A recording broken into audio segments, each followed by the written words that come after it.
suddenly stepped on something sharp. To my surprise, it sliced straight through my combat boots. Even stranger, the material clearly wasn't from Earth. I lifted the blade with my mind. The moment I tried to touch it, it hit the ground and instantly punched a deep crater into the earth. It was incredibly heavy and impossibly sharp. Staring at this weapon of unknown origin, I understood it might not belong to this planet. To test its edge, I struck my own weapon with it. It didn't stand a chance. Then I summoned the strongest combat armor ever created on Earth, determined to test the limits of this floating blade. To my shock, the armor was pierced with a single strike. After witnessing its power, my confidence skyrocketed. Even the two strongest humans on the planet would be no match for me now. By the way, if stories like this interest you, follow.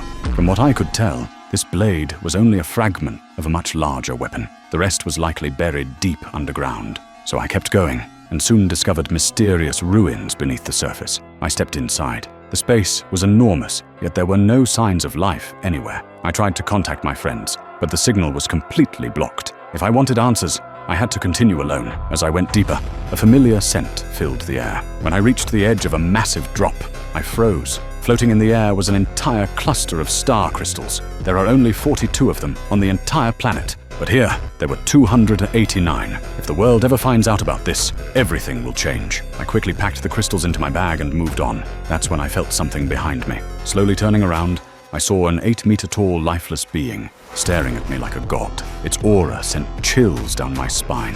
Then I noticed there were 6 of them in total. Each one looked disturbingly different. A female figure with a horn and a tail, a massive humanoid sealed inside combat armor, and a human-like creature with a horn rising from its head. Finally, I reached the deepest part of the ruins, and suddenly, a voice I didn't recognize echoed through the darkness.